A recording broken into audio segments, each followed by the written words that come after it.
When I talked about the residential robbery and I said it was happening around the Ibuakwa division area, East Enclave, I mentioned that we suspect our own boys that they are behind it. When you say your own boys, like that is our local Ghanaian boys, Ghanaian boys. Nigerian boys. Because when you say boys, people say police officers. Oh no, so it's basically the local Ghanaian boys who go smoke weed and all that, and then they perpetrate the crime. So our focus was on them, and then we're getting some intel. So we're working along the line. So when I came here, I was assured by men on the ground that definitely we're going to get these people. So as we asked, as part of our operations, we got wind of their activities, and we started pursuing them. And luckily, that was on Friday, we were able to apprehend all of them.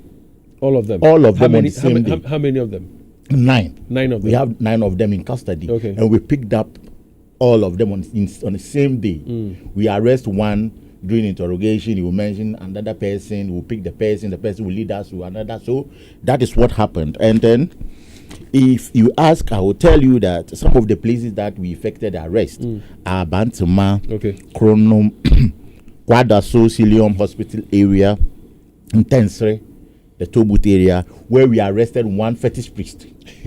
And from our investigation, these boys go to him for protection. Whichever protection, I don't know.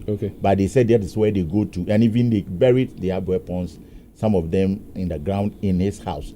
So we picked some of the weapons from the fetish priest What weapons area. are we talking about here? We're talking about pistols, sidearms, and then pump machine guns. Yesterday, if you watch the press briefing that the regional police commander, my old, very indefatigable boss, DCOP Mr. Emmanuel Tekujo, is really doing well. When he came, he's kind of put some kind of heat or some fire, some zeal in the men and the officers, and they are really working. So during this briefing, he mentioned it.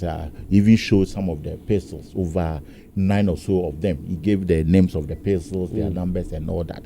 So these were the weapons that were able to retrieve from these criminals. So what other items would you say you retrieved? Oh, well, some of them are the items that they stole from their, or they robbed from their victims.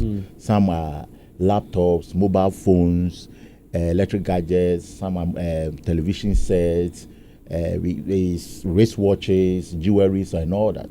We displayed them yesterday for the cameras. So, how much role did residents play in terms of giving police information that aided, this operation to be successful? As for the information, they come almost every day.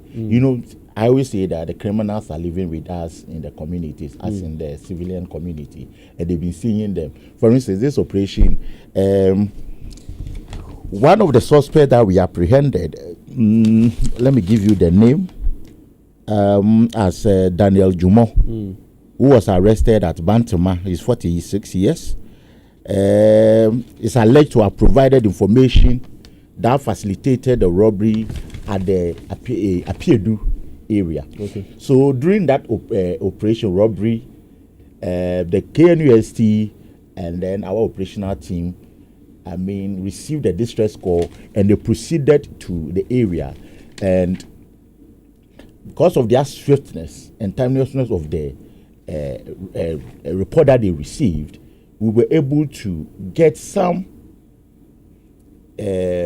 footwear and mobile phones that the criminals dropped at the scene. So when we picked those mobile phones, we used it to track them one by one. So that was one of the operations that aided our operation. So because had it not been that swift response of the distress call that they received, that gave the lead, very significant one, to the PID guys to be able to apprehend all these people on the same day. That's exactly what happened. So which means that you rely or dwell on information and intelligence, or intel as people call, from the public. Exactly. And their identities are protected. Very well. So if somebody comes to give information about an armed robber to the police, that person's identity is not going to be compromised. always protected. Okay. That is why I usually say it when I go on read. I keep saying that if I have any information to want to share with the police, please just go to any district police commander, divisional police commander, or even come to the regional police commander, crime officer, the deputy regional crime, the deputy regional police commander. Myself, I'm there. But when you can listen, let me just chip in this. There was a guy once, my former boss, Mr. Kenny Yeboah. Okay, I thought The former regional commander, Kenny Yeboah, mentioned that the commissioner of police is retired now. That there was this informant when he was the deputy director, CID. The guy came to him to share an information with him. He told him that, look, gentleman, I'm here to share very vital information with you.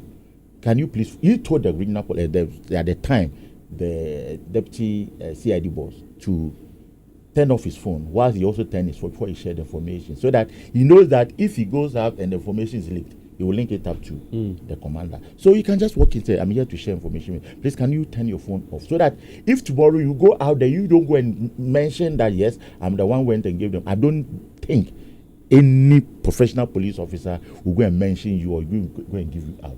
That I can assure you. That's something to you, the public out there. He's saying that they rely a lot on information from people like you